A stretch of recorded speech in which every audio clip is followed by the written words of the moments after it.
Good morning. Good morning. Happy Sunday.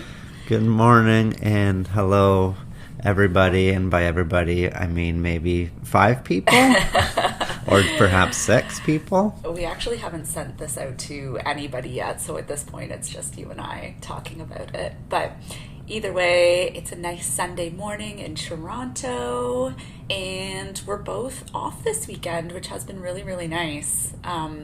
Between both of our schedules, usually we're both working at least a part of every weekend. I certainly work a lot of weekends. You, I would say, work most weekends, at least in the mornings, like until 1 on Saturdays and sometimes on Sundays. So when we both are off on a Saturday, Sunday, it's like an extra special treat. That feels really nice. So it just felt like an appropriate opportunity to, I guess, podcast this morning. Of course. Yeah. One thing we did yesterday while we were both off is we went for a float. Anyone who knows us will know this is something I do regularly. Shout out to Float Toronto at Queen and Dufferin. I have been going to them regularly, and by regularly I mean once a month for 2 years now. Before that, we would sort of go like periodically, I would say, maybe a couple times a year just for like a date day or something to do. But yeah, about 2 years ago, like really mid-pandemic, I felt like I needed to switch something up with my routine. What is a float? What is a float? So a float is essentially a sensory deprivation tank.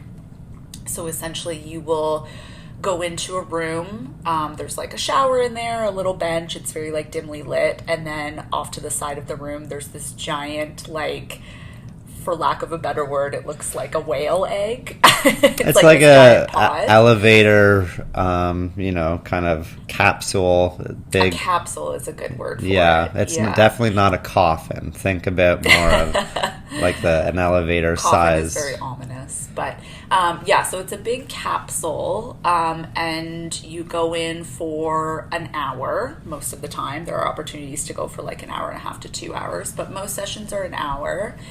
And you go in and essentially it takes away all of your senses. So it's relatively soundproof, so you really can't hear anything while you're in there. And additionally, you're putting in earplugs to really block out the sound. There are opportunities to have like some light, dim purple light or some music playing, like kind of spa music in the background. Mm-hmm. I opt to do it completely black and without sound. Obviously, you can't smell anything while you're in there.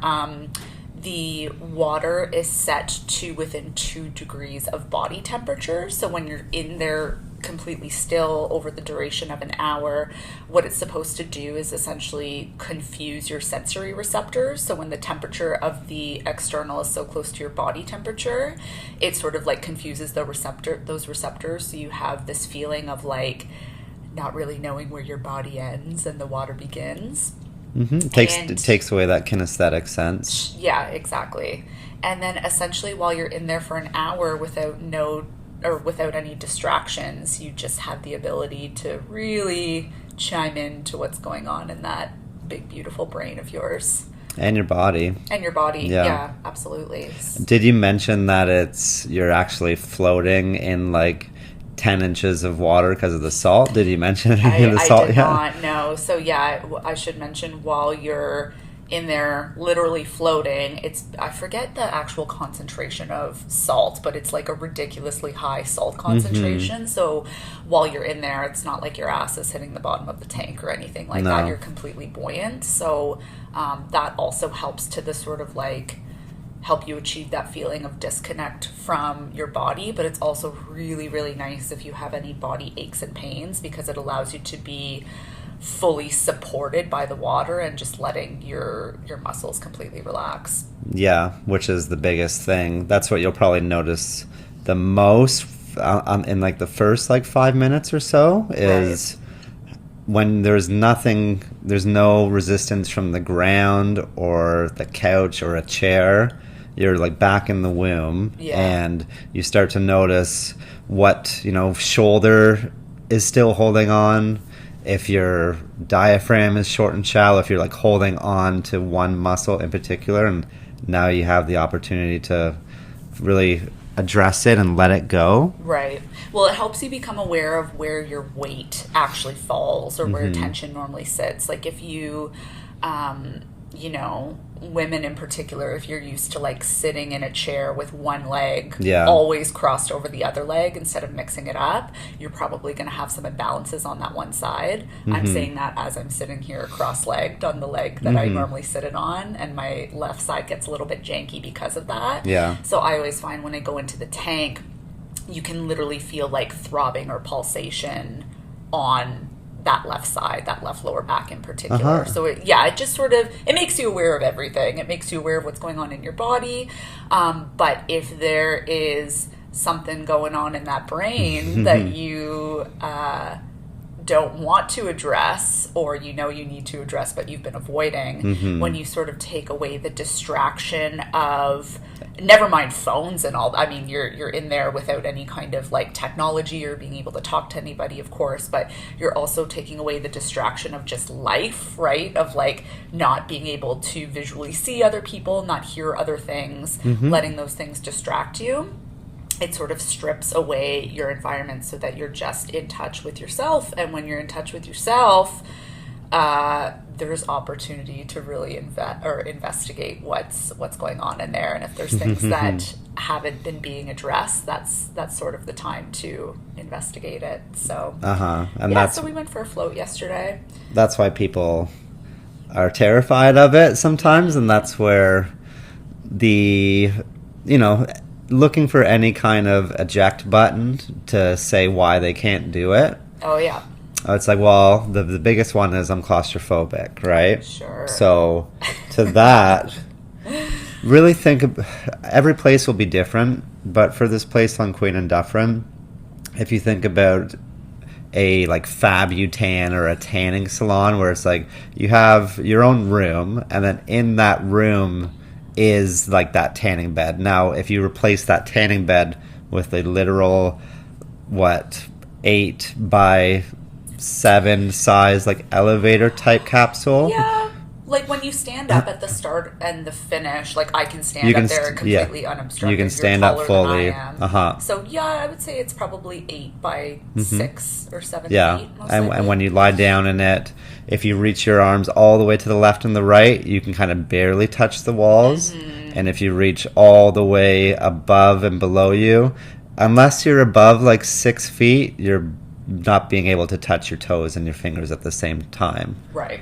And then, like Jenna mentioned, you have the opportunity to have a little nice kind of aura light in there, a little pink and purple light. And then you can also have the door of that pod open. So you have your own room with a shower with that door locking. And then inside you have that pod, and in that pod you can keep the door open.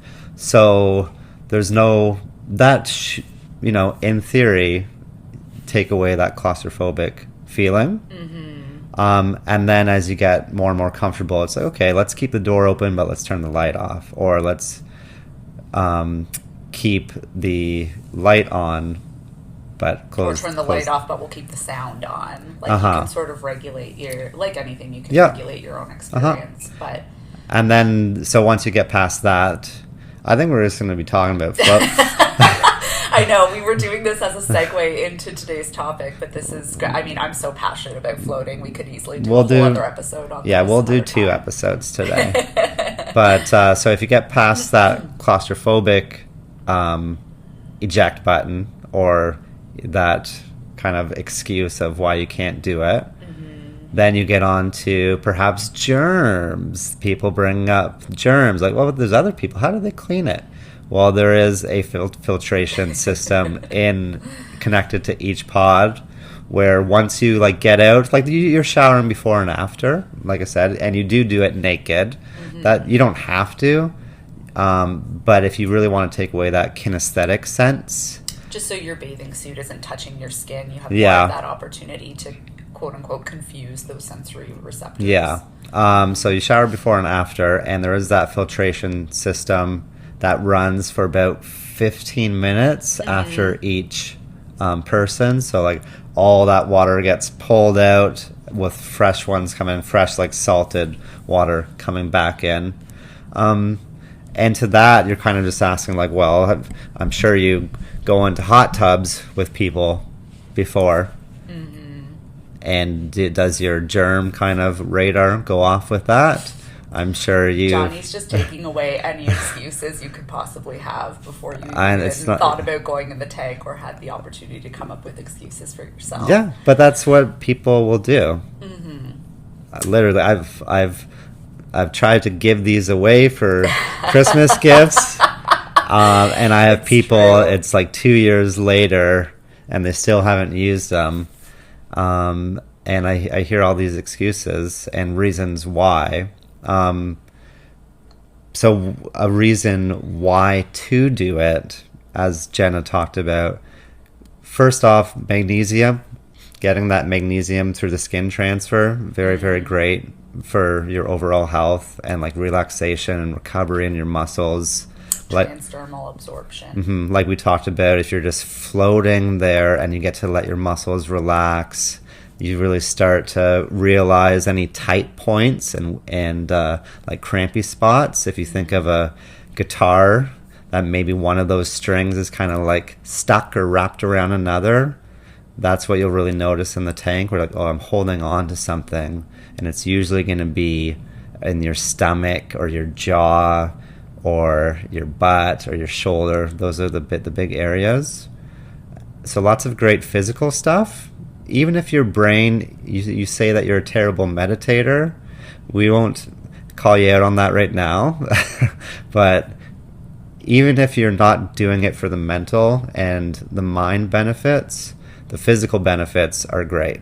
And then eventually you can start working on breathing through, meditating in the tank, and the mental benefits are just returning to like who you are, getting that's a good way to put it, returning to yourself as opposed to your thoughts and your brain running wild, and you start to open up those emails in your brain. Right. You start to go, you have a whole inbox full of like hundreds and thousands of emails from the week, from the month, from your whole life, where it's like, oh, I don't want to open that one, so I'm just going to keep it here.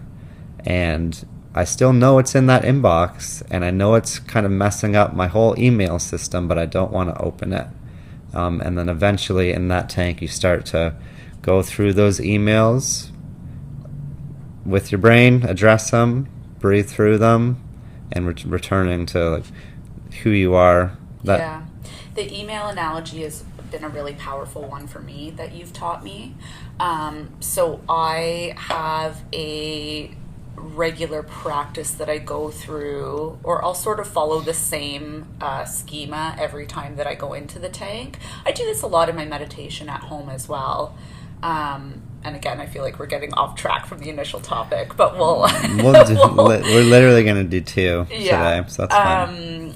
So what I'll do every time I get into the tank, knowing that I, always have a lot on the go and a lot of thoughts going on, is I'll give myself probably the first 2 to 5 minutes I sit in there to just brain dump all of my thoughts. So I won't try and stop them, I won't try and shift them, I won't try and take my attention away from them, but I'll let myself sit there and be like, all right, what the fuck is going on in here today? So start going through those emails. So we'll usually start with what I have to accomplish throughout the day or the week, people I need to connect with, that I got to call work, I got to check this email, I got to make this payment, I've got plans with this person next weekend, I better get ready for this. And so all the housekeeping items of things that I need to accomplish or take care of are usually the first few things that come to mind.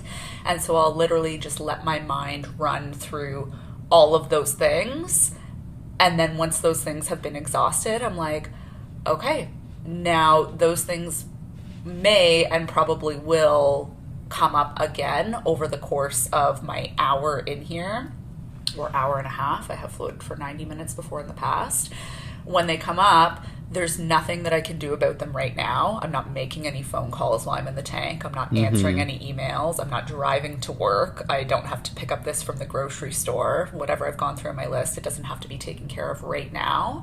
So then when I notice that I sort of sway away from my meditation or my physical and mental awareness practice, it's just sort of letting them pop in and then coming back to the nothingness, being like, okay, yep, they're still there, still can't address them right now, still in the tank, and then sort of let them flow away to come back to that that nothingness, or that untethering is something we've talked about before, which is really nice. And then when you're done, you know, you have you can, I was going to say generally, but I will say actually pretty much always be able to tackle whatever that long laundry list was at the start. You'll be able to tackle it better, more clear-headed when you're done. Yeah, that's important, to have a reason and a belief of how and why it's going to make me better. Again, a computer analogy, if you have all of these tabs open in your computer and you see that memory and like energy just going down and down and down, that's kind of how our brain is. And you just keep all these tabs open. You're like, no, I'll keep them open, because if I close them, I don't know if I'm going to be able to open them up again. Right. And then your computer is just getting zapped. Crash. So the belief that, no, let's restart this computer, close some tabs, restart it, and when it's back running 100%, all these tasks, I'll be myself doing them, a much better version of like yourself, actually your actual self, and those tasks will be done better, and it'll be like you doing them, better outcome, you'll be more present, you'll actually get to feel those things. And that's a big thing. I think we're afraid of letting go and like releasing and not thinking about some things, because I don't know if I'm going to be able to get back there, and if I'm going to be able to pick back up where I was. Well, it's also, like most things, hard to buy into when you haven't experienced it yet. Like taking meditation and floating away or putting it aside. I mean, I used to feel the same way about stretching, right? Like when I was younger and knew less about sort of health and fitness and working out, I can remember when I was in RT school and I was working full-time hours and shift work and going to school Monday to Friday, and my time felt very strapped. Like I might only have 45 minutes in a day to get in a workout, or that might have only been the 45 minutes I have in a day to like do something for myself. If I was going to work out, it would be like, okay, I gotta go to Good Life, and I gotta go to Body Pump, and I gotta get this like high intensity, high heart rate, calorie barn burner workout in, even though I'm totally exhausted and my muscles aren't primed. But like if I'm gonna work out, it's gotta be intense. What I've realized over the years is sometimes if I take that 45 minutes and just stretch or do alignment or lay on the so right or sit in static back, my workout the next day, when I am better, well rested, and have more time and capacity for it, is exponentially better just from doing some of the maintenance work to begin with. And I would say that's one thing that I've also found with floating or just meditation in general. Sometimes it feels really impossible to carve that hour out of your week, because it's like, well, I'm just sitting in there doing nothing. I could be using that hour to go get my groceries, stop by the bank, call a friend, call my family, etc. But really, if you take that time and invest it in yourself, you will be, like, all the other things get better. It's so much easier because you're more filled up. Yeah.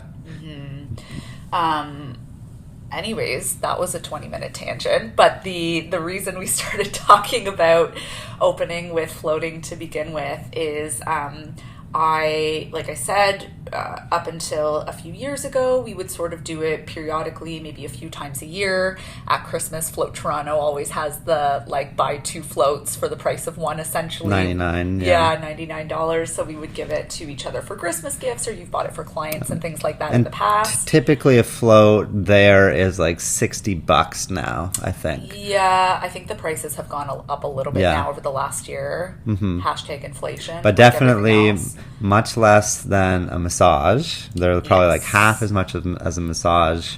But yes, float, as far as bang for your buck, pretty good. Pretty good. Pretty good. Pretty good. Pretty good. Well, yeah, the reason I started, so in January 2021, again, we're talking height of pandemic times, super stressful at work, working way too much. I hesitate to use the term New Year's resolution because I don't really like making New Year's resolutions, but it was an intention I had at the start of the year, being like, okay, I'm going to sign up for this membership, and what the membership entails. There's other benefits with it, but the core of the membership is you have 1 float credit per month that you have to go and use. If you don't use it, then your credits accumulate. They never expire. But I was like, okay, if I can have this membership, I will go consistently once a month for a year, and at the end of the year, I'm going to assess how I feel. If I feel like I'm not using it, or if I have a bunch of credits that build up, I'll cancel it. If I don't notice any mental or physical improvement, then I'll cancel it. But in this like super crazy, chaotic work time where And what do you life do for feels work, hard. by the way? Right. Sorry, we talked about this in the first episode, but I work full-time as a paramedic, an advanced care paramedic, just outside of the GTA. And I also work casual or part-time as a respiratory therapist. Most people probably don't know what respiratory therapy is, but essentially we work in the hospital doing all things airway management or related to breathing. You work at the lung factory. I work at the lung factory. I work with iron lungs all day. You make iron lungs. And if you don't know what an iron lung is, I don't know, we'll post a picture of that somewhere, I guess. No, we won't. But yeah, so in the hospital, I sort of deal with all things airway management and breathing. So that could include in the ICU, people being connected to ventilators or respiratory support, all the way down to being in delivery rooms for new little babies that come into the world and just don't know how to use their lungs yet, supporting them, and everything in between, like long-term tracheostomy care patients or people that come in to emerge with breathing issues, etc. So all that's to say, my industry was booming in 2021, and I needed something extra outside of my sort of meditation practice, what it was at the time. It's certainly evolved a lot since then, and just taking better care of myself mentally to prepare for all those sort of crazy work days, I guess. Yeah. So I decided to get this membership and basically said, okay, I'll go once a month, every month for a year, and then evaluate and see how I feel at the end. And the benefits that it brought me, I have a hard time even finding words to describe it, but it was hugely beneficial to me. And hard to imagine who you would be without it, kind of thing, right? It's a part, yeah. Yeah, it's you. I look forward to it every month. It's a part of like my identity and who I am now, which is probably why I'm so passionate about it. But the whole reason we brought this up to begin with is I float regularly to get in touch with my emotions, and along with that, I guess, take stock or inventory on like what emotions I have going on, but also what they are doing for me. And sometimes they're doing positive things for me, and sometimes they are just tearing me down and making life much more difficult than it has to be, I guess. But taking stock of what's going on in there and why. Which now, almost 25 minutes into the podcast, is the whole thing that we wanted to talk about today, is what our emotions do for us. So emotions do something for us, you say? They do. Yeah. They're not just arbitrarily there floating around us with no real purpose. There's a reason typically we feel certain emotions. And that is a very good way to think about it. If we could put the idea out there for you all, and by all, perhaps 4 people. Perhaps just the 2 of us. And the idea that we use emotions to meet certain needs, and I am quite stuffed up today, so forgive me. You're doing great. But emotions don't just come to us most of the time. There will be some odd occasions and some different circumstances where that might not be true, but for most of us, most of the time, we use emotions to meet certain needs. And we talked about it a little bit that first episode. We're going to talk about it now and a lot more in the future. But why don't you do a quick recap of the 6 human needs, and then we'll talk about how emotions can help us meet those needs. And again, just as a recap, we did talk about in the first episode how you can meet needs in positive or quote unquote positive or negative ways. So ways that will help you or ways that may harm you. Either way, you're going to be meeting these human needs, and so the goal is always to meet them in the most positive way possible, or the ways that are going to be most beneficial to you. Yeah. So why don't you do just a quick recap of the 6 human needs, and then we can talk about how certain emotions will help you achieve those, sometimes in negative ways, I suppose. Yeah. Well, behavior models. We all know a couple. We've all participated in a couple, maybe at school or work.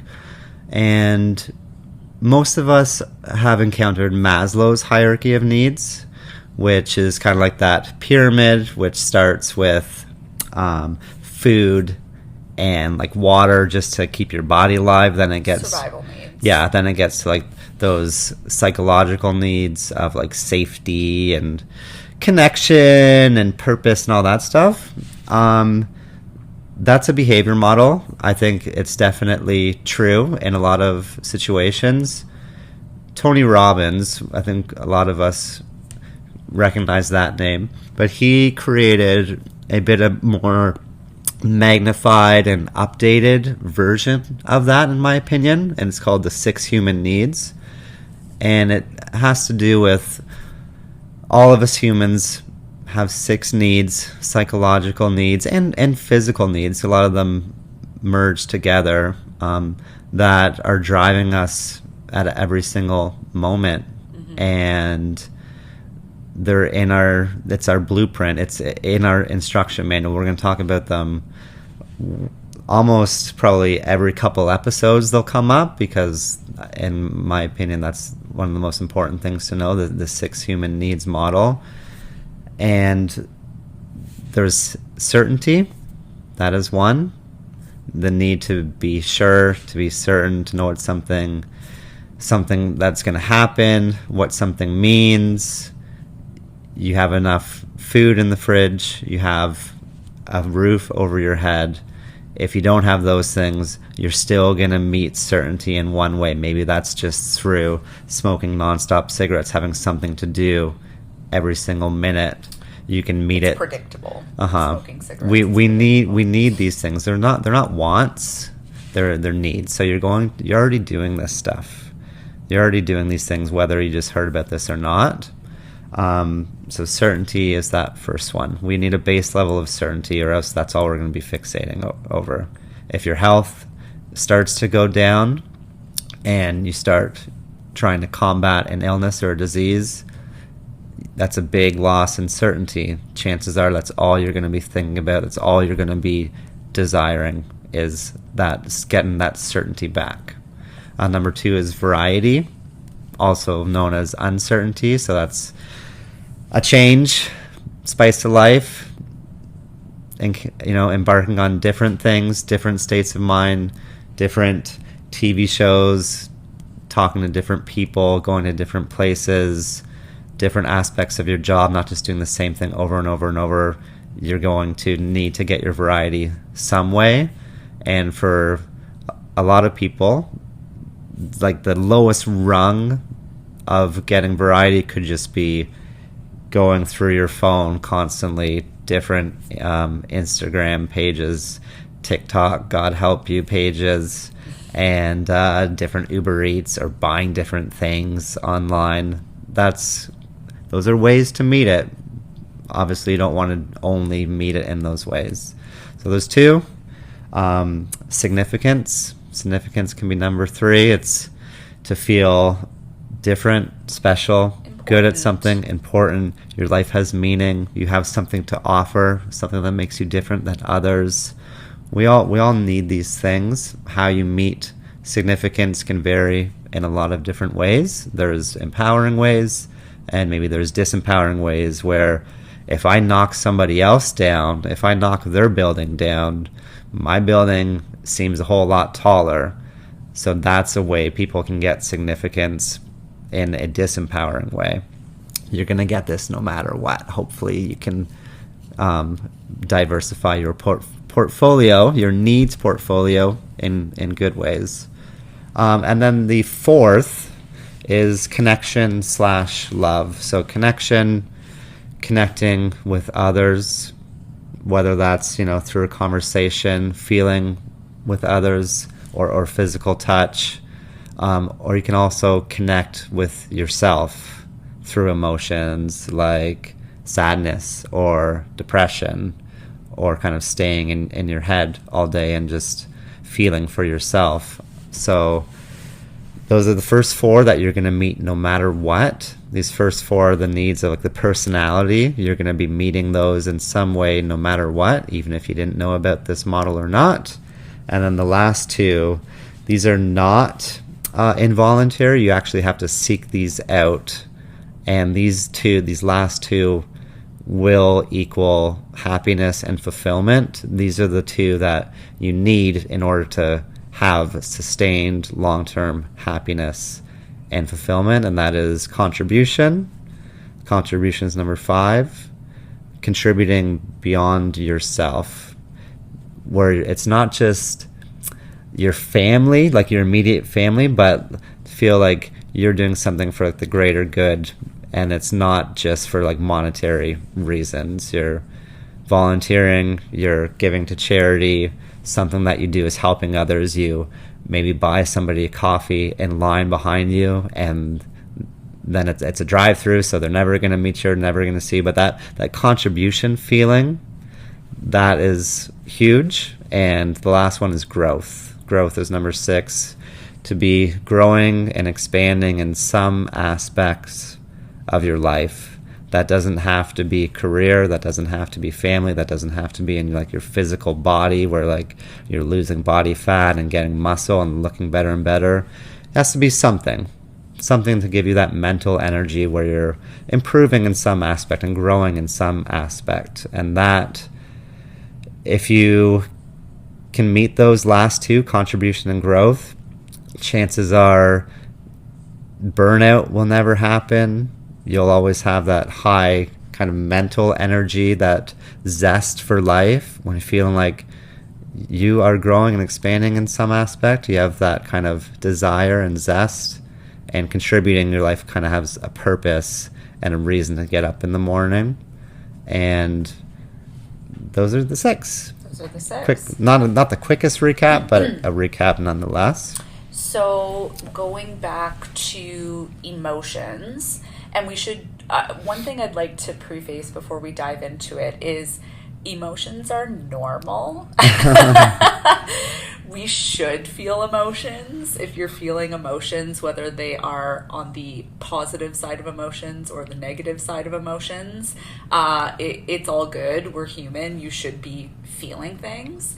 But there are emotions that will meet certain needs and perhaps meet them in, when we're talking about the 6 human needs and how you can meet them in positive ways or negative ways, some emotions tend to gravitate towards meeting those needs in more negative ways. Mm-hmm. And we have a couple examples of how we want to go through that today, but maybe a good one to start with is anger. Mm-hmm. Yeah. Anger is a normal emotion. If you're trying to get to work and you're late and somebody cuts you off at Jameson and the Gardener, which happens to me frequently, it's normal to feel this sense of anger or frustration. I think it would be weird if people cut you off in Toronto and you were always like, oakley dokley, and it didn't faze you at all. But maybe because anger is something I think we can all relate to, that we've all felt at some period of time. Mm-hmm. Maybe you want to start by talking about what what needs anger meets. Yeah. And these last 3 years, it's been great for some reasons. For me, a positive aspect of like watching people and witnessing my own like feelings and kind of seeing other people's emotions during the pandemic and all the things that have happened.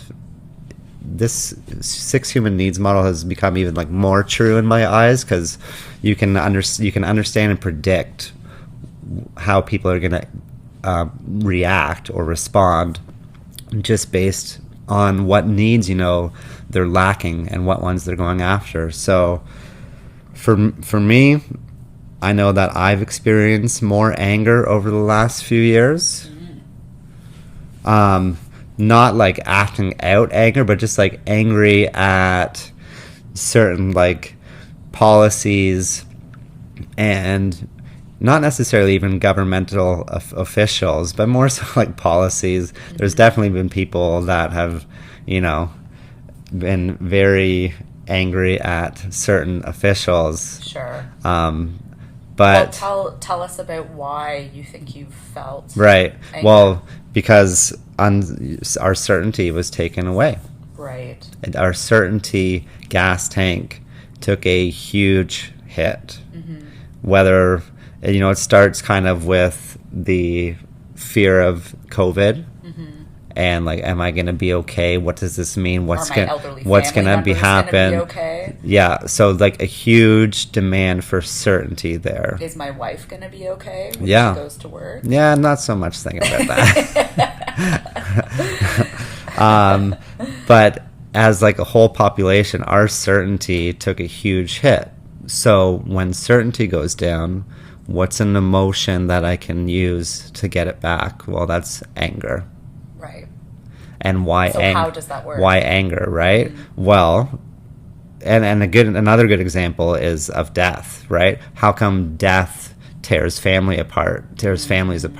And why do people get so angry at each other when death happens? Well, the most uncertain thing happened in their life, and all we want is certainty. So if I blame others and find reasons why this is happening, even if I'm just making them up in my own head and putting blame on another person.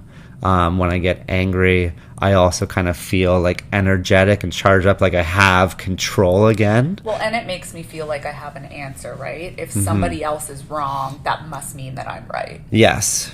Yeah, that's for sure. So if somebody else doesn't know what they're doing because they're stupid, I must have all the answers. It has to be a dichotomy. Mm-hmm. There can't be a situation, of course, where we're both right. Yeah. Or both have something to contribute. It has to be, if they're wrong, then I'm right. And when I'm right, I feel certain. Yeah. So, and for the record, we're also planning, and possibly on our next one, are going to be doing a whole episode on death and dying. So stay tuned for that. We'll get more into that complex emotional roller coaster in the future. But if you think about when you were like the angriest in your life or in recent history, an angry moment, trace it back to your level of certainty in that moment. Chances are it got taken away from you. Same thing like if you're in a car and you're trying to be safe, you're trying to get to work on time, and there's traffic or people are driving dangerously and they almost hit you. That affects your certainty level, right. your safety level. So then you turn to emotions to meet it back. Now, some people, the good thing about, like, the whole point of knowing about this stuff is that so you can realize you have these needs and you have to meet them in good ways, because if you don't meet them in good ways, you're going to meet them in disempowering and, negative ways, where I've seen people kind of almost get, maybe hit by being cut off, and then they start trying to hit the other person back, or they chase them, and try and like get swear and finger and try to like get really close to them, and that's only going to cause more uncertainty in your life. That's only going to give you more shit of what you don't want. So by you reacting like that, not responding, that's like a primal reaction just based on your needs. By you reacting like that, it's going to give you more uncertainty, because now you got a fender bender. You're going to be hours late for work. You have to talk you're not making it to work that day. You're going to do a shitty job that day if you do make it. But then you have like, reckless driving, or like assault with it could be assault with a deadly weapon, literally driving a car into another car. Goodness. So then you got court dates, and then you got fines, and you just created so much more uncertainty by trying to grasp at that certainty. By trying to create some kind of certainty back. Right. So, and that happens with everything across the board.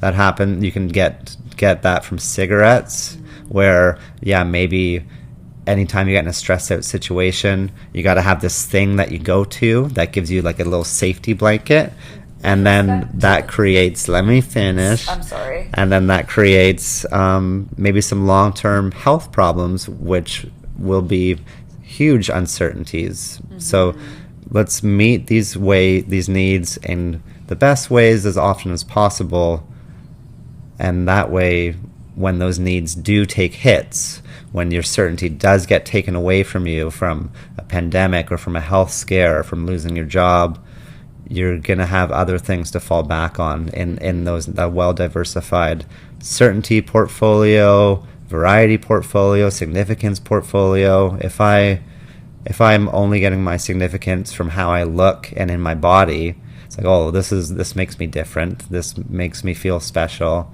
Well, what happens if I, break my leg? Or what happens when you get pregnant and your body's not yours anymore, and you start having morning sickness and low energy and can't work out, and maybe you're not happy with how you look? You're going to need to have other things in your life that make you feel significant and important and special and different. Because if you lose all that, then you're going to start meeting significance in a disempowering way, by maybe making others feel shitty so you feel better. So going back to certainty and the example of road rage, because I think especially if you live in Toronto or the GTA, this is something that's highly relatable to you. Instead of chasing the person that cut you off and giving them the finger and laying on the 10-second horn and all of that, what in that moment is something, or some ideas of maybe something you could do to internally gain back some certainty, instead of trying to search for it externally by tearing somebody else down? Serenity now.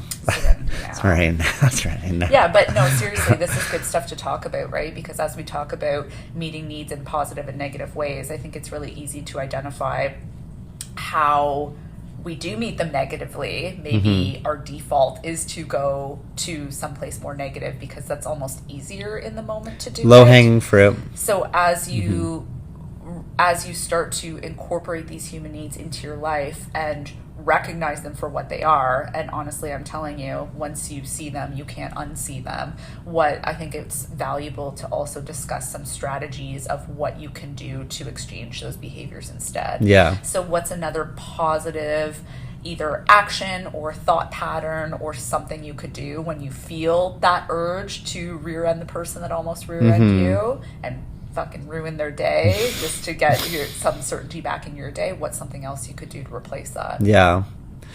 There's external certainty, controlling like your life and what time you get up and what you eat and coffee and what time you get in your car and what your children are eating and doing at the exact moment, and like trying to get all these like ropes tied up, these certainty ropes. There's external ways, but those are going to be like paling in comparison to that internal certainty, which is getting to the belief that I can handle anything that life is going to throw at me, because I'm still here, I have handled it before, and trying to build up those internal resources of like, okay, this person behavior, I don't have to jump into that tornado with them just because they're pissed off at their own life.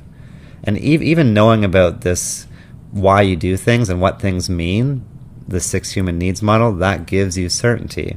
100%. That gives you certainty. So if you know, That's a good point. if you know why another person is reacting and responding in their behavior, why they're doing something, that gives you certainty to be like, okay, this has nothing to do with me. This is their own shit that they got going on.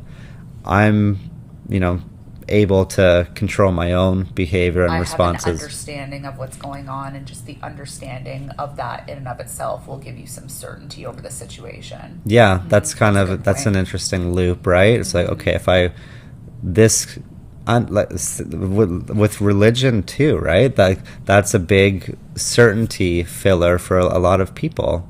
And when you threaten that, or someone believes otherwise, then there's wars and death and all this anger towards other groups and other countries and other religions, and that has to do with certainty being threatened. So Right. you want to get your certainty from like that never-ending internal stream of like, yes, I know what things mean and why I do things and why other people do things. 6 human needs model can be a great way to do that. And practicing it. And taking care of yourself mentally, asking yourself the questions of like, why are you here? What is going to happen when you die? Some of those things that will never have a concrete answer, but it's good to think about those things to try to build up some internal certainty of like, okay, if I'm here for a reason, so there is something else out there that has kind of put me in certain situations. I believe in something. Maybe we're all connected. There's something else going. There's something else going on, and I can handle it. Things are happening for me versus to me. Those are all kind of like internal beliefs that create a sense of certainty. Gotcha. To get through all the tougher times. Another probably big boisterous emotion that a lot of us can relate to, and certainly over the last 2 to 3 years in particular, but is sadness, or an extreme of sadness would be depression. Mm-hmm. I think we should preface this one by just acknowledging the fact neither one of us are doctors, neither one of us are psychiatrists. There certainly is, with these extremes of emotions, like extremes that need to be assessed by a medically trained doctor, that can be addressed with medication. We're not talking in this podcast about those extreme situations, and certainly don't take this as medical advice. But when we're talking about sadness, which is again a very real human emotion that all of us have felt at some point, whether that's the loss of a family member, that's failing a test in school, Relationship ends. I don't know, you have an unexpected expense that comes up. Like, there's so many reasons for people to feel sad.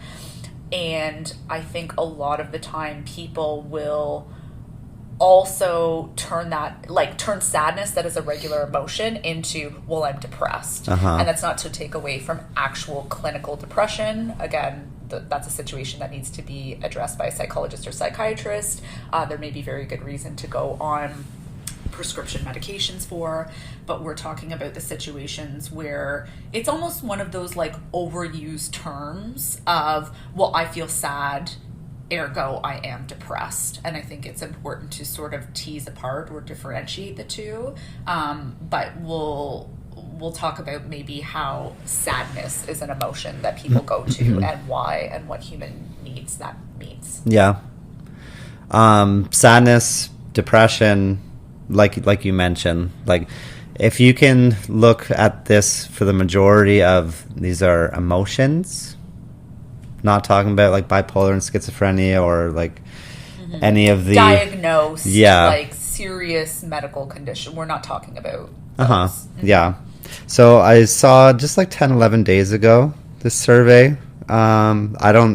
Haven't been watching the news for a few months, which is great, but I will still kind of type in Google, like mental health or like stock market, just to see. We didn't know about daylight savings time. I literally did not know about daylight savings. So That caused me some sadness. Sometimes it's good to keep up with certain things. But I typed in mental health, like Ontario mental health, into Google 10 days ago, and just saw this survey that was commissioned by the Ontario Association of Social Workers. And survey of 1,265 adults found that 44% of respondents either have a diagnosed mental health condition or believe that they are living with an undiagnosed mental health condition. And then when it got into the women ages 18 to 35, that number was 66%. And then men 18 to 35, 57% mental health condition. So not diagnosed. It could be diagnosed or they're diagnosed or undiagnosed. Hopefully, it's not TikTok diagnosed. But that is a serious. That's half to 2/3 of Ontario, people living in Ontario. And a lot of those people, it's going to fall into the anxiety, depression. Let's parking lot the anxiety, because I have a lot to say about that. But let's focus on the depression right now and what that emotion does for people. To think about how serious of a problem it is, and it is becoming, and that is kind of, there is some proof in that where it's like, okay, so how did these numbers shoot up so high all of a sudden, where if it wasn't just an emotion, if it was like an actual disorder, mental health condition, it's like, how come it's getting rampant all of a sudden? How come it just explodes out of nowhere if it's not 3 years into a pandemic? Right? You have to look at the context of a lot of these things. So if you can think about people turning to emotions to meet their top needs and coping with everyday life, that creates a lot more resources and treatment options. So what does depression specifically, what need does it meet, and how does it do that? Depression it depends on the person. I'll just use my own example. Sure. So I'm 36 right now, and probably from like mid-teens, late teens to late 20s, 30, 31 years old, something like that. Depression was a state that I went to a lot. Depression was something that I used for large chunks of my life. It was a foolproof way of meeting my needs of connection, variety, significance, and certainty. And it's important to note that behaviors and emotions, a lot of times we use them and they become a pattern because they meet a lot of these needs at once. It's not just one for one. A lot of times one behavior can meet 2, 3, 4, 6 of these needs. And when it starts to meet 3 and above, that's where it can become like a long-term addiction or pattern. So with depression, I was meeting my need for connection because I was able to feel sad and feel for myself, connect with myself, ask anybody when they're feeling sad and like crying, there's obviously a change to their state. That gives me some variety. If things are ever going too good or boring or constant, I can change my state. I can get depressed, and that creates some variety. I was certain I could go to my depressed state whenever I wanted. Like it's a safety net from life. It's like that escape cord from life. It's like, well, I'll just go back into my hole. Things might be getting a little bit too uncertain. I'll go to a different school, move to a new city. There's some uncertainty. What if I just go back to my hole? So that gives me some certainty, and it met significance because I felt significant that no one could understand me or help me or really understand how I felt. And if you talk to a lot of depressed people, even though there's millions and millions of us and them and humans that experience that, a lot of people in that depressed state, they think that they're the only one. So that meets that significance of, I can feel more than you. I feel deeper. I'm affected by the world more. But in my case, it was connection. When I don't, which is one of your when we talk about the human needs, and we've talked about this previously, like, while you need all of them, there's going to be maybe one or two that are your driving needs. So if all six make up 100%, like, for you, knowing you and being married to you, you're such a connection person, so it kind of makes sense that you were meeting your need for connection, like, in this way, because that's one of your top two driving needs. So in those personality needs, those four: certainty, variety, connection, significance. Usually there's going to be one or two that you value the most, that you feel. If it was a gas station and those are 6 tanks, you're going to go to these tanks first. You're going to be like, I need my connection first. And if there's enough left for significance, I'll put 25 cents in there.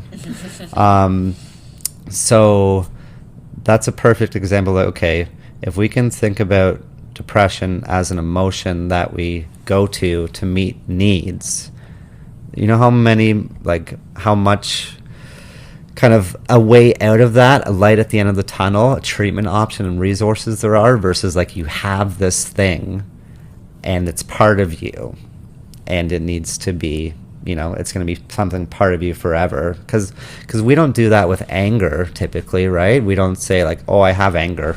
Oh, that's just my anger acting up. I couldn't do this because my anger would just go insane. But we say that with anxiety. We say that with depression. So why is there that kind of, it's like black or white, it's like no gray there. Well, as you were just saying, particularly with that the social workers stat that you just brought up, I do think it's true that anxiety and depression go together a lot, hand in hand. What is depression? I mean, one definition or one part of it could be fixating or ruminating on things that have happened in the past, like things that are bringing you down that you continually go to. Anxiety, while you can choose to feel anxious about things that happened in the past, it's an element of it is also worrying about things in the future that may not happen or haven't happened, and choosing to live in the future. Or definitely won't happen. Either way, both sides of that spectrum, because they do kind of go together, but they're also on sort of like opposite sides of the spectrum. I would argue either way, whether you're taking yourself to a place of anxiety or you're taking yourself to a place of depression, it's stuff that isn't happening in this current moment. Which then cycles back to the floating and meditation and practicing of presentness now. But either way, anxiety is something that I feel particularly passionate about, and sort of like dissecting and describing and figuring out ways you can take yourself out of those anxious tendencies in the moment. Because as someone who does work in pre-hospital care at work, I wish I had actual stats on my calls of how many of these calls I have done over the years, but I would say on average, I do at least one anxiety call per shift. So if I do on average, it depends on the day, but like 4 to 6 calls in a 12-hour shift, at least one of them, so we could say maybe 25%. It has to do with an underlying, like the underlying reason the call was generated is because of anxiety. Something in there is tied to anxiousness. Right. And then, so just going back to, using these emotions to meet certain needs, and realizing that emotions are normal. So when I was in, you have to have emotions, right? There's reasons why we have these emotions. They're completely normal. You don't want to feel nothing at all because then you're a psychopath. But that's kidding. Don't use words like that. That's another problem. I think a lot of times it's like, okay, people are feeling too much and they're identifying and labeling their emotions and just like saying that that's me. That's them. And then the opposite, which is happening a lot, is people just going numb. Right. And we don't have to be on those far ends of the spectrum. You want to have access to every single emotion. Because depending on the situation and context, they can all be useful and maybe justified, and you should be feeling depressed at certain moments. You should be anxious for certain moments. You should get angry at certain moments, but it's not staying there and then having that become your whole life and saying like, oh, I have this emotion, this is me, and I have to go through life with this emotion my whole life. That's what we're trying to hopefully shine some light on. Right. So a couple years ago when I was back in school doing the advanced care paramedic program, as you can imagine, most of the schooling was around the actual skills, like how do you drop and dilute and administer certain medications, and how do you intubate or put a breathing tube into somebody. But we did have this one project we had to do as a class where we broke up into groups of 3 or 4, and they actually did put some emphasis on investigating mental illness, which I was a little bit shocked of, because generally, at least when I went to PCP school or primary paramedic school over a decade ago, there wasn't so much emphasis put on that, which is kind of shocking considering anecdotally that makes up a quarter of all the calls that we go to. So I was thrilled actually that they gave us the opportunity to work on this project that more focused about mental health. And hilariously enough, the topic that myself and my group was assigned was anxiety. And I was like, yes, I'm in my element because I'm so passionate about this.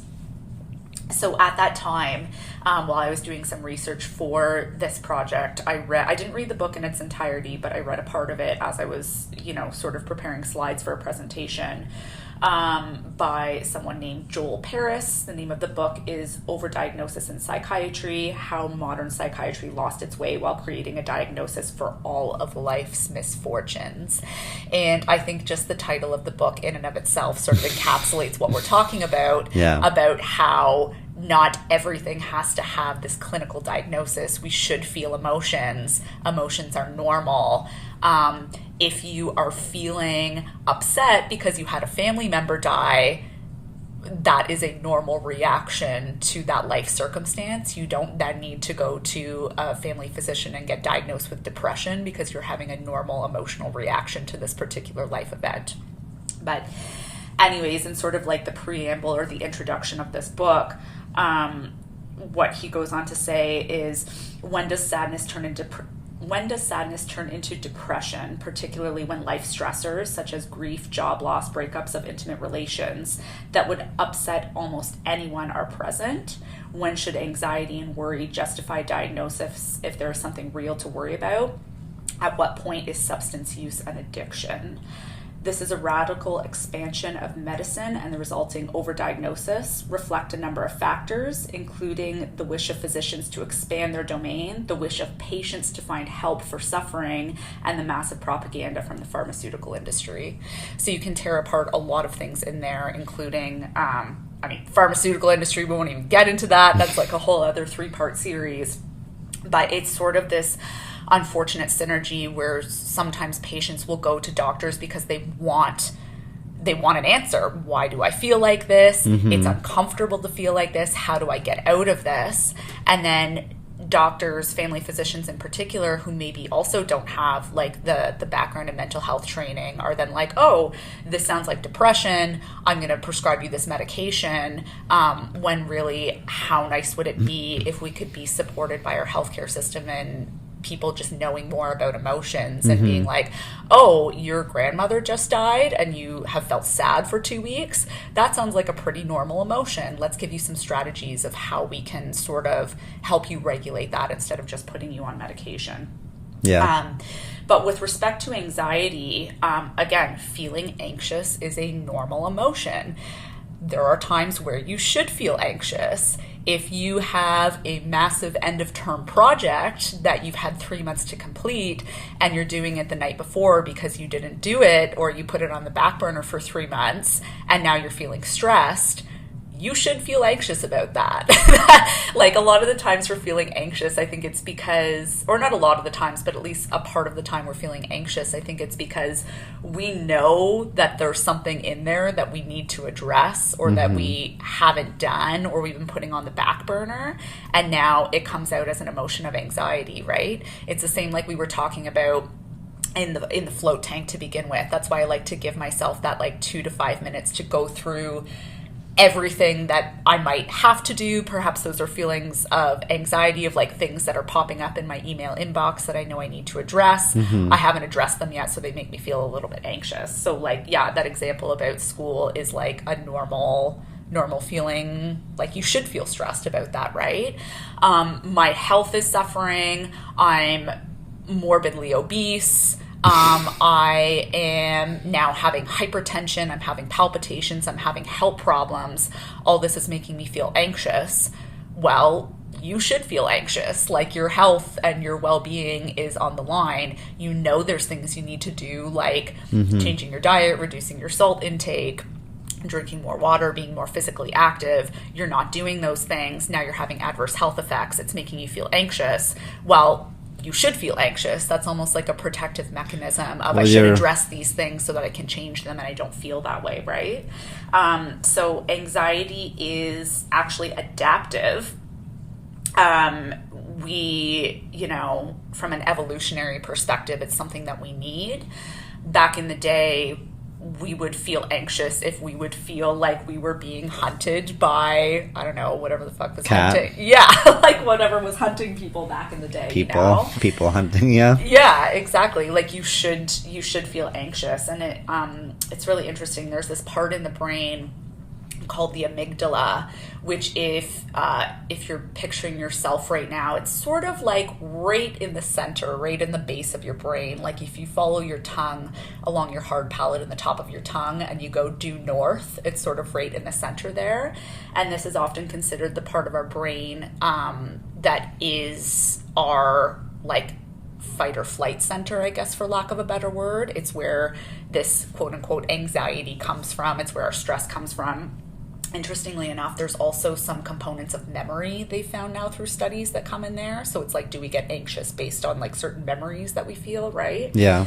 But either way, back in the day, there was a protective and adaptive mechanism to being stressed, because if you felt like you were being hunted by a wolf, you should have those chemicals released from your body, those stressor, like fight or flight hormones, those stress hormones that are released, so that you can run faster, you can breathe heavier to supply your body with more oxygen, you sweat more so you're a little bit more slippery, your pupils dilate so that you can see things at a distance better. Like all of these things are very natural protective mechanisms that are ingrained into us. They're literally a part of us from like being apes back in the day, right? Like really primitive, really adaptive shit that I think is very interesting.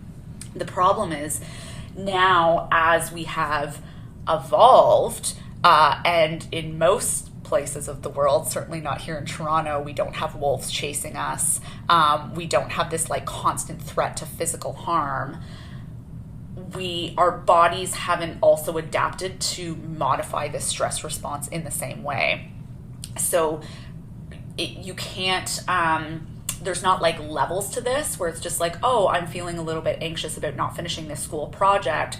I'll have a touch of the flight or flight response, those chemicals being secreted, versus I'm being chased by a wolf. I need all of the chemicals I have to be secreted. While our body is really great at modifying so many things in our body, one thing it hasn't really adapted to or gotten good at is modifying levels or thresholds of that fight or flight response. So a lot of the times when people feel anxious, there's a mental component, but there also is a really like very real physical component of you are having adrenaline, epinephrine and norepinephrine secreted from organs in your body. There is like a chemical response happening. So for example, when I go to calls for anxiety, or which never come in as calls for anxiety, right? It's always chest pain, shortness of breath is usually how the call that gets dispatched. And then as you get there and you do sort of a little bit of deep diving into, okay, what's going on today? When did this start? Oh, you had a fight with your boyfriend immediately before you started having chest palpitations. How interesting. Let's like deep dive more into that, right? So you sort of tease apart this call that originally came in as chest pain and anxiety, or sorry, chest pain and shortness of breath, and we can sort of whittle it down to an anxiety response. When people say that they, had chest pain, felt palpitations, felt like they were breathing faster, get numbness and tingling in their hands or their feet, they're not making that up. Those are real physical things that happen as a result of this norepinephrine and epinephrine being released from your system, which completely makes sense because your amygdala has been activated because your body perceives a threat. Right. So it's just, as we have now evolved, and it's 2023, how do we sort of learn more about that system and make it make sense? And then what can we do when we feel those physical symptoms come on to realize that we actually do have the control within ourselves to control it? Like, we don't have to be a slave to those chemicals and our anxiety, right? If I can interject. Absolutely. Sorry, I'm heated. I'm on a tangent. You're getting all nerdy on me. I know. Well, I think, and this is just, sorry to interrupt you, but this is something I think I feel so passionate about, and maybe the way I'm explaining it won't resonate for everybody, but I like understanding why things happen, much like you're talking about with the human emotions. I think if you empower people to understand why things are happening, then people can rationalize it a lot easier. So I'll try to keep the nerd. I'll try and keep the nerdy science shit to a minimum. But this is something that genuinely like resonates with me, because if you take a step back and you can actually understand hormones, chemicals, parts of the brain, why these physical things are manifesting in this way in your body, does it not make it easier to understand and give you more control and be like, oh, this is why that's happening, and I can regulate it with something as simple as the breath, which is something I'll get into in a moment. Yeah, you like understanding why things are happening, like in the body. I like understanding why things are happening, like in the mind. And it's important to fully know and hopefully 100% believe that the mind and body are connected. And if you... sometimes people forget about that, or they're like, "Oh, woo woo." This is a Peruvian flute band with some guy and some guy in a beard, just talking. But if you ever have doubt about mind and body being connected, just do any kind of placebo effect research, and you'll understand that there's studies where people will be given a placebo for whatever is, ailing them, if it's knee pain or headaches or low back pain, whatever. And then they'll even be told, like, hey, we're giving you a placebo. You're taking the placebo. So the doctors tell them this is placebo, and they still improve. They still improve. And then, of course, if you don't tell them that's placebo, then people have had knee surgeries heal where they haven't even got the surgery. So just crazy stuff where your mind is extremely powerful. Or how about ulcers?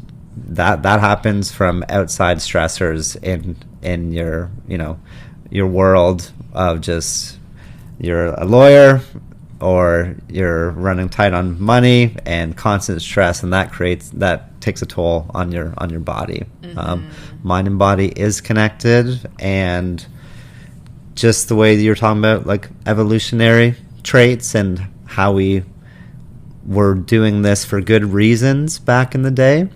Well, not even just good reasons, like essential life and death reasons, and like, it's a part of who you are as an animal. Looking for what's wrong to get like more safety, and looking for problems. We're always going to do that, probably.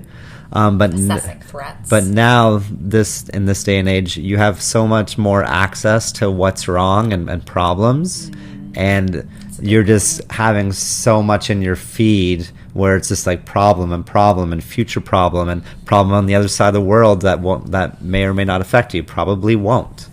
But you're getting all this information about problems and what's wrong and threats that's putting you into that anxious state, that's triggering that amygdala.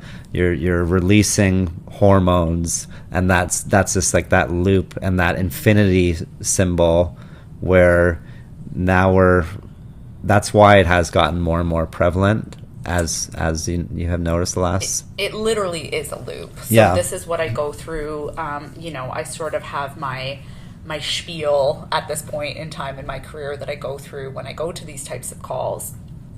And I literally call it the anxiety loop. So anxiety can start for whatever reason, literally whatever reason. I've had it start by someone being like, well, I felt this sharp pain in my shoulder for 1 second, and then it went away and it never came back. But then, one time, so then I went on Dr. Google, and Google told me that sometimes heart attacks can present as having pain in your shoulder. So then I started fixating on that, and it just carries on, right? So it can be because anxiety can start because you're ruminating about a thought, you're ruminating about an interaction that happened yesterday, you're thinking about your school project that you haven't spent enough time on, you had a random pain in the bottom of your left foot. It can literally start for whatever reason. But then when you start fixating on that thing, whatever it is, whatever the initial cue for it to start up is, then you activate part of that fight or flight system. So you fixate on it. Now it's making you uncomfortable. Now it's making you feel scared. Now it's making you feel a little bit anxious.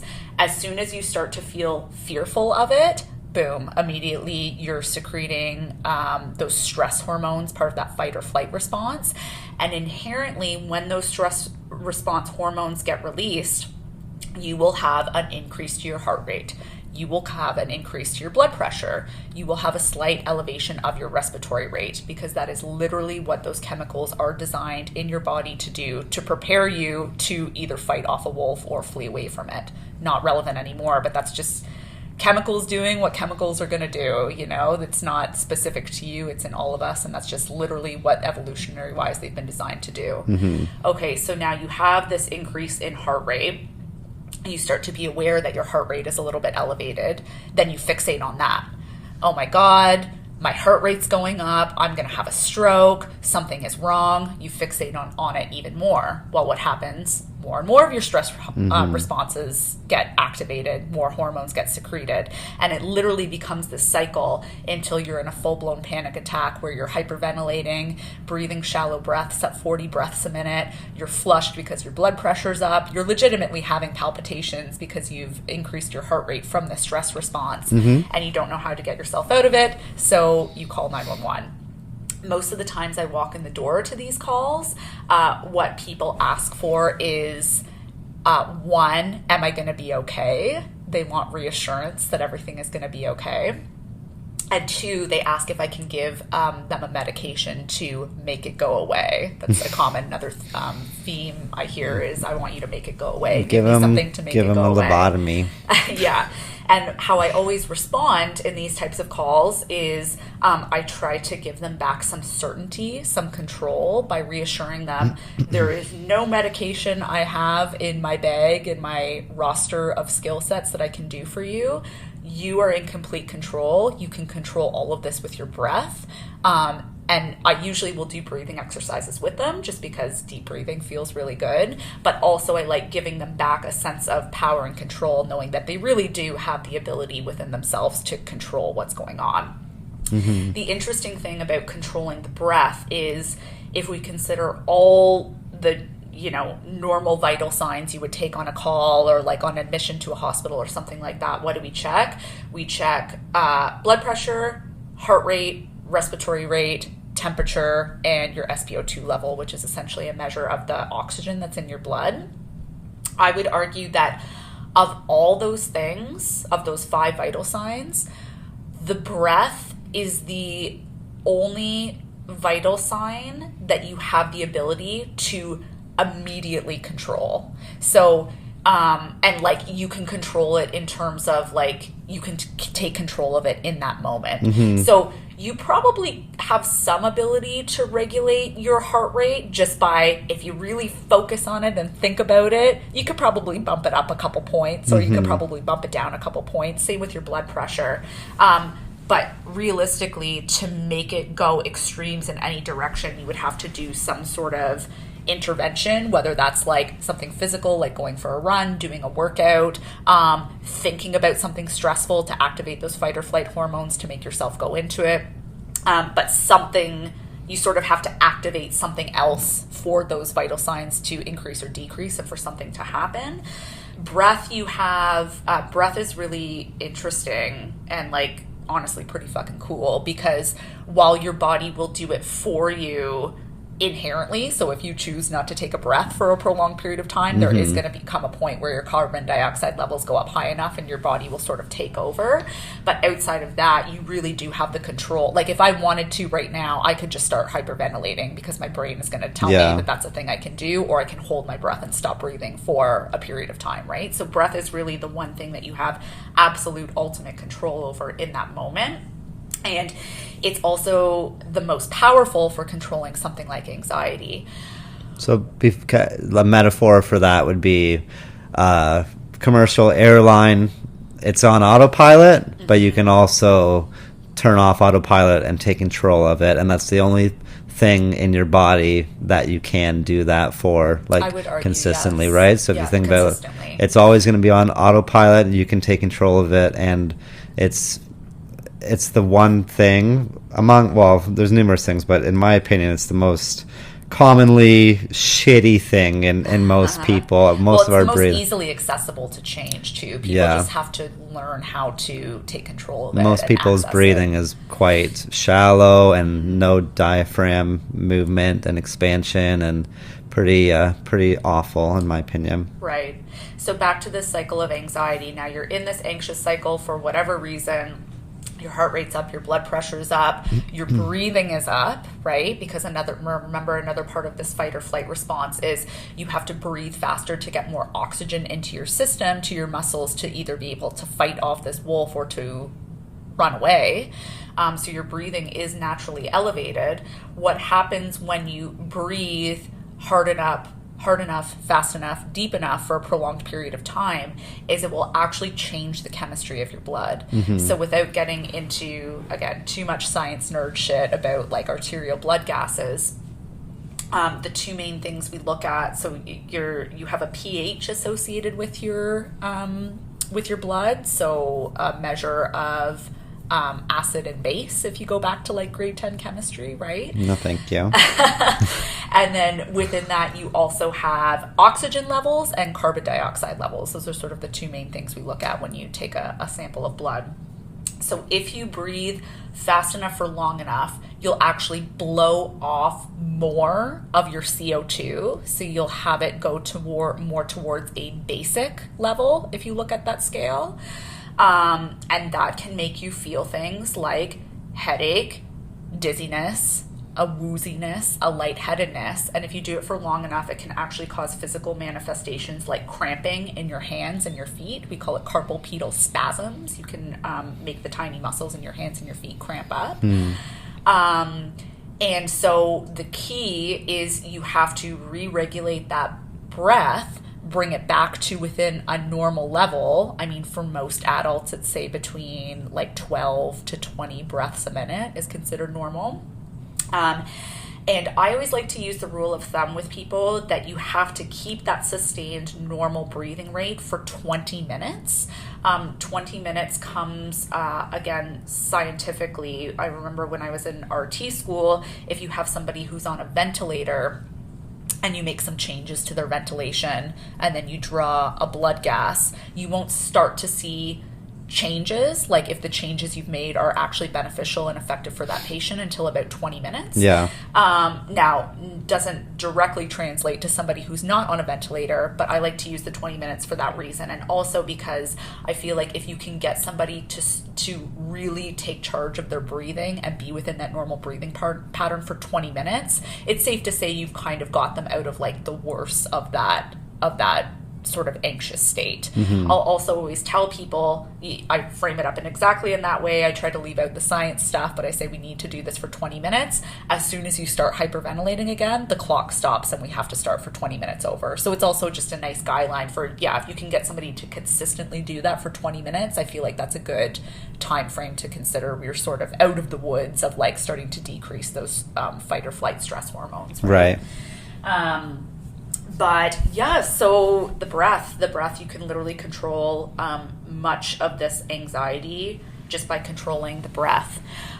So just some real life techniques I'll usually get people to do, and I'll also do this for myself if I start to feel, feelings of anxiety, is one nice, like we were talking about more in the description, is perhaps one definition or description of anxiety would be worrying about things that have either happened in the past that you can control or worrying about things in the future that haven't happened yet.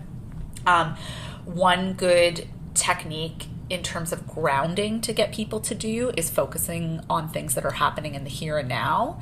So I'll go through this grounding exercise of, tell me 5 things you can see right now, while we're sitting in your bedroom. Point out 5 things. And if they're sort of like looking around, not verbalizing it, I'm like, no, tell me, what are 5 things you can see right now? Right. What are 5 things you can hear right now? What are 5 things you can feel right now with your skin, you can taste right now, you can smell right now?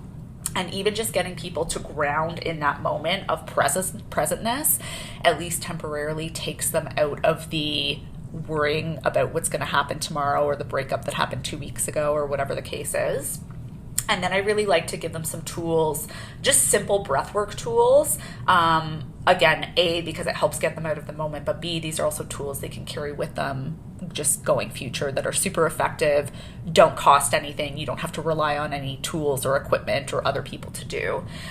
So one is box breathing, which is something I'm sure everybody is probably familiar with, where you'll do big counts in or big breath in for 4 to 5 seconds, a hold for 4 to 5 seconds, out for 4 to 5 seconds, and then another hold at the bottom for 4 to 5 seconds. So trying to create this box sort of figure in your mind when you're breathing. And it's actually, never mind that this slows down your actual respiratory rate, it's actually the holds of these that are the most powerful.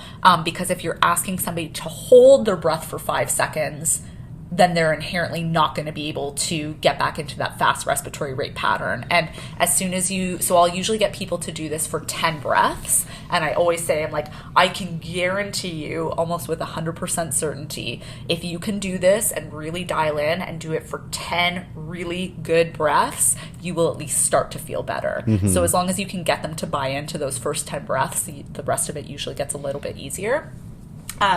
Another breathing technique that is super effective is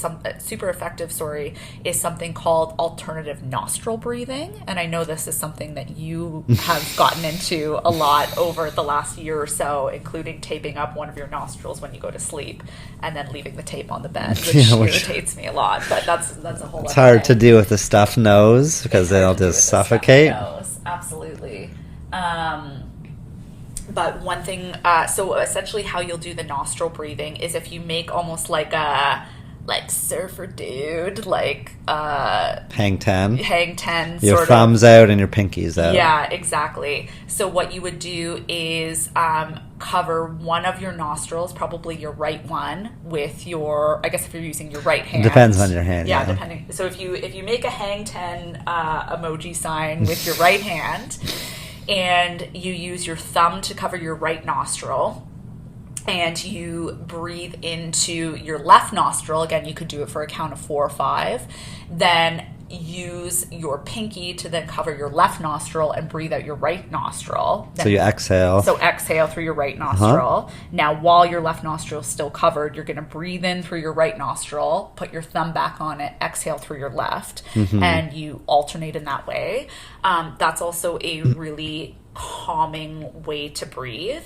Again, when I was doing some research for this project I was talking about generalized anxiety about 2 years ago, I was able to find a small scientific study on this. Now, again, these studies they're hard to come by. Pharmaceutical companies aren't going to pay for studies on breath work because it's cheap and it's free and it's not something that they can make money off of. So while it would be nice to see big, large randomized control trials put towards these things, they are few and far between and hard to come by. So I believe this one particular study was only for maybe like a very small sample size of people. I want to say like 20 to 30 people, which in and of itself has, issues with reproducibility and stuff like that. We won't get into how to diagnose scientific research. But while they didn't, so they had people do this alternative nostril breathing to help with their anxiety, and this protocol that they followed was for 15 minutes. While there wasn't statistical significance, probably based on the sample size alone, anecdotally, when they did like Likert scale reviews and stuff like that after the fact, where people would like talk about their perception of their anxiety before and after the breathing, it was a general trend in improvement using this technique of nostril breathing. Anyways, that's a lot of nerd shit. But I'm just very passionate about empowering people to know what their bodies are doing for them, why the science makes sense. If you find yourself in this state of anxiety of like, oh, I can feel the palpitations and I can feel my heart rate go up and I feel the beating and I feel the flushing, know that your body is just doing what it's been designed to do for tens of thousands of years. Yeah. And then that in and of itself will take some of the power away from the anxiousness of being like, oh, this isn't particular to me. This isn't bigger than me. This is just biology. This is what my body's designed to do. It's like caffeine. Yeah. Where it's like, why do I feel jittery and talking fast and my heart rate's faster? It's like, oh, is this just kind of like the new identity for me? It's like, no, it's because you had a whole bunch of caffeine. Yeah. Exactly. So your body most of the time isn't playing tricks on you. It's just doing what it has biologically been designed to do for tens of thousands of years. The good thing is you're smart, you're educated, and you have the power to control your breath and sort of take charge of those things, so you don't have to live in that anxious state. Now, that's all well and good. Now, what if because I know we've talked about your calls before where you help people feel better in the call for 30 seconds or a minute, and then they choose to go back to that anxious state. So what about the notion and the reality that we choose to go into these states because they meet needs and we think we'll be better and safer in those states? Well, because that's something that emotions do for us, right? Yeah. So if I could just say a few words. Go ahead. It's like a suit of armor where if you're going into battle, let's say just leaving your house, an everyday battle is a battle. It's like, well, if I put on my anxiety suit of armor, I feel like I'm going to be safer and able to deal with life's problems or things that come up. But it's not. That's how we look at things. That's how we look at depression and anger too. It's like, oh, I'll just be in this angry state because that's how I do things. That's my home. That's where I go to. And I'm comfortable. It's where I thrive. Yeah, it's where it's where I'm certain. It's where that's my safety zone. So a lot of us will use these states to go through life because that's where we feel the most certain. And even though a lot of us do know, like meditation and breath work and ice baths and exercise, sauna, that is going to help, but we prefer to go to these places because that's where we feel safe, and that's what we know. That's what we've always known. That's who we think we are, to go to these spots to deal with life.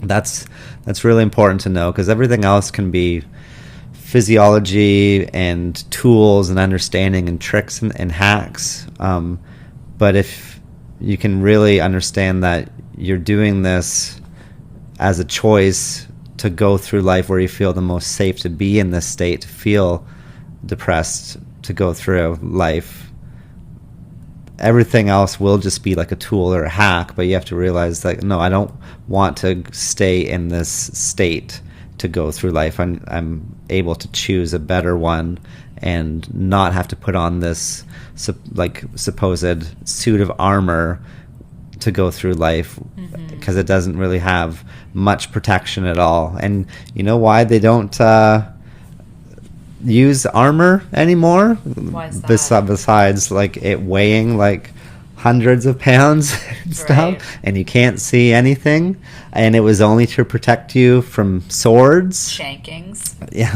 Yeah, but when there's bullets and all these other crazy weapons, that doesn't really do much for you. And it's hard to swim in suits of armor too if you're on a ship. So let that be an analogy that it's just weighing you down.